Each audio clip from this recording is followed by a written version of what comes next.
JLJST. As the separate gears of the investigation that we had set in motion began to mesh, we got a call from an FBI agent who was working with an informant he thought might prove useful to us. His name was Robert Ross. The agent had been actively investigating Ross's gang, the Main Street Crips, and he informed us Ross had been helpful in providing inside information. Ross went by the name Studdabox, Box for short, a reference to his habit of stammering when he got excited or scared. We made arrangements to meet the informant at a West Side Starbucks, and as we pulled into the parking lot on that crisp November morning, we spotted a man sitting in the driver's seat of a white Rolls-Royce Phantom. Darren and I looked at each other. Could this flamboyant individual be the guy we had come to talk to? But by that time, Studdabox, flashing a large diamond stud earring, had gotten out of the Rolls and was walking toward us. Even if we didn't immediately recognize him, he seemed to one-time Pacoima Piru, Studdabox continued. Cash Jones was Suge's primary courier, running dope on a route up and down the west coast from Washington State to National City, just below San Diego near the Mexican border. Jones, an operator-owner at a trucking firm, had a rig specially built to transport high-end autos. An echo of Kevin Davis's operation to run dope from California to Virginia using his auto restoration business. When we asked Ross how he was privy to this information, he told us that he and Jones were old friends. The two, in fact, had met with Suge in Las Vegas in the company of the alleged Mexican dealer. It was, on the face of it, a credible story, and became more so when Darren and I checked out as many of the details of Studdabox's account as we could.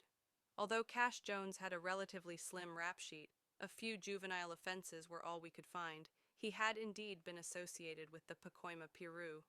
But, more than any single corroborating detail, the overriding fact was that Studdabox was an FBI source. If he was good enough for them, we had more than enough reason to give him the benefit of the doubt. Accordingly, we put a GPS device on Jones's truck, enabling us to track where he was and where he was going at any given time.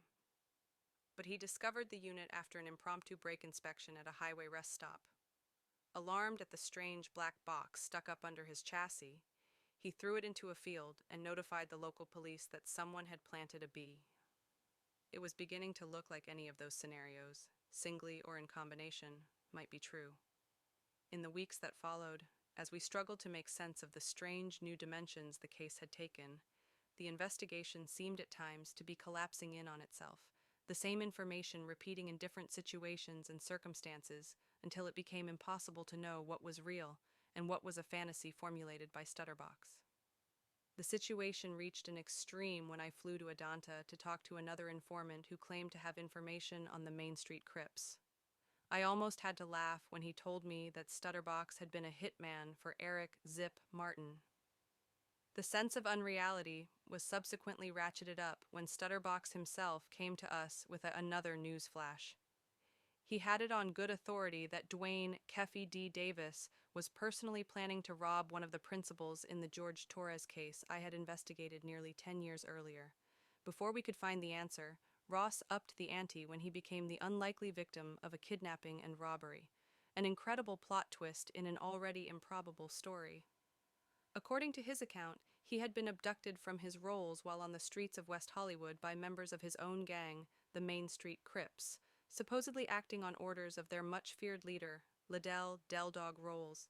Pistol-whipped and robbed of his bling, he was forced to drive to a south-central neighborhood deep in the gang's territory, where he was released on the promise that he immediately return with $60,000 in cash. Instead, he placed a frantic call to Darren, begging for help. Dupree instructed him to contact the nearest law enforcement authorities. Sheriff's officers were duly summoned, and the story Studdabox related to them managed to trump even the wildest tale he had told us. According to his account, he had been kidnapped by the Main Street Crips in retaliation for an elaborate blackmail and extortion plot. Vehicle. Officers arrived as the frightened driver took off, leaving Ross to stumble down the street until he was apprehended and arrested. Suddenly the tables were turned. With his prior history of narcotics and weapons convictions, we'd be able to hold hefty federal charges over his head, compelling his cooperation instead of the other way around. The sheriff's depart